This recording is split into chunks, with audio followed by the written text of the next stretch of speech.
भारत ना बहुत तेजी से शहरी बन रहा है। सोचिए 2050 तक देश की आधी आबादी शहरों में होगी और यही शहर तय करेंगे कि भारत का भविष्य कैसा होगा। तो आज हम बात कर रहे हैं शहरी शासन से जुड़े एक दिलचस्प मुद्दे पर। मतलब एक तरफ तो स्थानीय राजनीति में महिलाएं बढ़ रही हैं, लेकिन दूसरी तरफ जो असल में शहरों को चलाते हैं मतलब प्रशासन, वहां वो अभी भी कम है। तो सवाल ये है कि भाई ये अंतर क्यों मायने रखता है, खासकर जब हम समावेशी विकास इंक्लूसिव ग्रोथ की बात करते हैं। आइए इस पर थोड़ी गहराई से बात करते हैं। शुरुआत करते हैं अच्छी खबर से। वो जो 73वां और 74वां संविधान संशोधन था, उसने पंचायतों और शहरी निकायों में महिलाओं के लिए 33% सीटें आरक्षित की। हाँ हाँ, और कई राज्यों ने तो इसे बढ़ाकर 50% तक कर दिया है।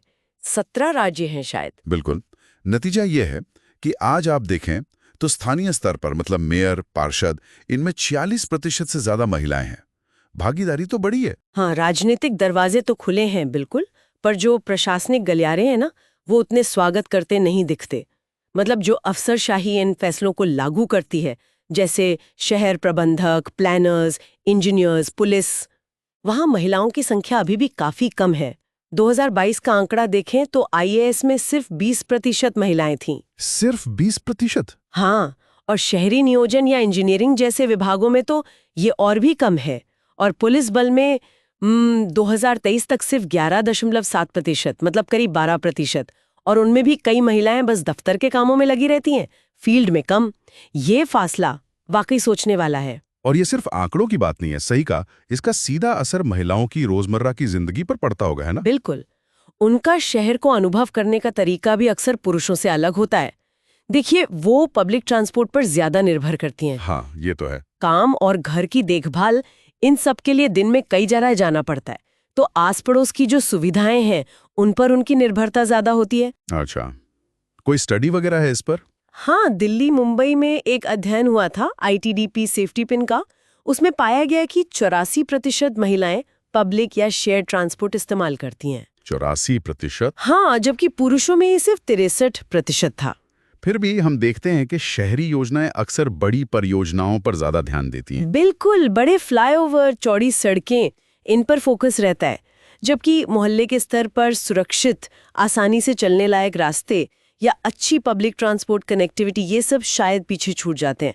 2019 में 50 शहरों में एक सेफ्टी पिन ऑडिट हुआ था। हाँ, क्या निकला उसमें? उसमें पाया गया कि 60% से ज्यादा सार्वजनिक जगहों पर रोशनी की व्यवस्था खराब थी। 60%? हाँ, और जाहिर है जब पुलिस बल में ही महिलाएं कम होंगी तो सामुदायिक सुरक्षा की जो पहलें हैं वो अक्सर महिलाओं की जरूरतें पूरी तरह समझ नहीं पाती। तो क्या महिला अधिकारियों के होने से सच में फर्क पड़ता है? मतलब क्या वो अलग सोच लाती हैं?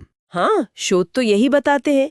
महिला अधिकारी अपने जीवन के अनुभवों से जो समझ लाती हैं वो बहुत महत्वपूर्ण है।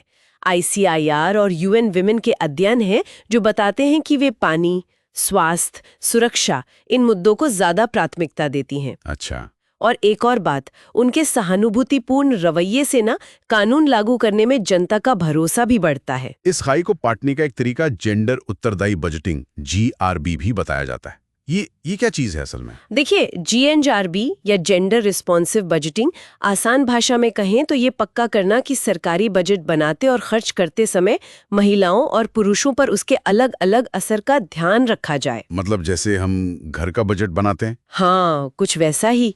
सोचना कि पैसा कहाँ जा रहा है, क्यों जा रहा है और क्या इससे महिलाओं की जरूरतें पूरी हो रही हैं। भारत ने 2005-06 में इसकी शुरुआत की थी। कुछ उदाहरण भी हैं, जैसे दिल्ली में महिलाओं के लिए बसेस चली। हाँ, वो पिंक बसेस। हाँ, या तमिलनाडु के कई विभागों में जीआरबी लागू हुआ।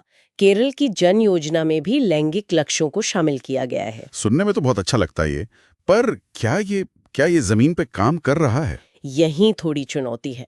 देखिए, यूएन वुमेन और एनआईपीएफपी जैसे संस्थानों के अध्ययन बताते हैं कि इसकी निगरानी मतलब मॉनिटरिंग काफी कमजोर है, और खासकर छोटे शहरों में इसे ठीक से लागू करने की क्षमता, कैपेसिटी, वो सीमित है।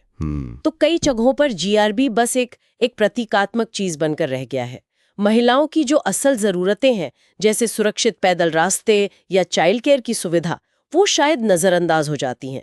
जबकि आप देखें तो फिलीपींस, रवांडा, मेक्सिको जैसे देशों ने इसे ज्यादा मजबूती से लागू किया है। तो इसका मतलब ये हुआ कि सिर्फ राजनीतिक आरक्षण दे देना काफी नहीं है? बिल्कुल नहीं। आगे क्या करने की जरूरत है फिर? समाधान के लिए हमें नौकरशाही में मतलब प्रशासन में महिलाओं की संख्या बढ़ानी होगी। ओके। और सिर्फ संख्या नहीं, भर्ती से लेकर उन्हें बनाए रखने और पदोन्नति तक पूरे सिस्टम में सुधार की जरूरत है। अच्छा। प्लानिंग और इंजीनियरिंग जैसे क्षेत्रों में शायद कोटा और स्कॉलरशिप जैसे कदम उठाने पड़े ताकि वो पुरानी बाधाएं टूटे। और ये पक्का करना होगा कि उन्हें सिर्फ एंट्री लेवल नहीं बल्कि निर्णय लेने वाली भूमिकाएं मिलें। दुनिया भर से कोई उदाहरण है जहां ऐसा हुआ हो? हाँ, कई है। जैसे रवांडा में महिलाओं का प्रतिनिधित्व बढ़ने से मातृ स्वास्थ्य और शिक्षा पर खर्च बढ़ा। ब्राजील में स्वच्छता और स्वास्थ्य सेवाओं पर असर दिखा। फिलीपींस का उदाहरण मैंने दिया। हाँ, आपने बताया। वो अपने जेंडर बजट का इस्तेमाल हिंसा पीड़ित महिलाओं के लिए शेल्टर बनाने, चाइल्ड केयर सुविधाओं पर करते हैं। तो ये दिखाता है कि जब महिलाओं के पास सिर्फ सीट नहीं बल्कि आवाज और अधिकार भी होते हैं तो नीतियां वाकई बदलती हैं। तो सार ये है कि देखिए, प्रशासनिक पदों पर लैंगिक संतुलन सिर्फ बराबरी या निष्पक्षता का मुद्दा नहीं है। ये असल में ज्यादा सुरक्षित, ज्यादा न्याय संगत और ज्यादा जवाबदेह शहर बनाने के लिए निहायत जरूरी है। ऐसे शहर जो सिर्फ कुछ लोगों के लिए नहीं बल्कि सबके लिए बेहतर काम करें। हमें ये देखना होगा कि प्रतिनिधित्व को असली ताकत में कैसे बदला जाए। जैसे केरल का कुदुमश्री मॉडल है। हाँ, कुदुमश्री, जहां महिलाओं के समूह जमीनी स्तर पर योजना बनाने और उसे लागू करने में शामिल होते हैं। वो एक अच्छा उदाहरण हो सकता है। और जाते जाते एक सवाल छोड़ जाते हैं सोचने के लिए। भारत $5 ट्रिलियन की अर्थव्यवस्था बनने का लक्ष्य रख रहा है।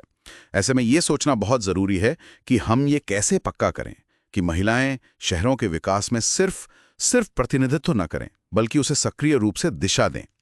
आखिर वो शहर कैसे दिखेंगे जो सिर्फ महिलाओं के लिए सोचकर नहीं बल्कि महिलाओं के साथ मिलकर बने हों?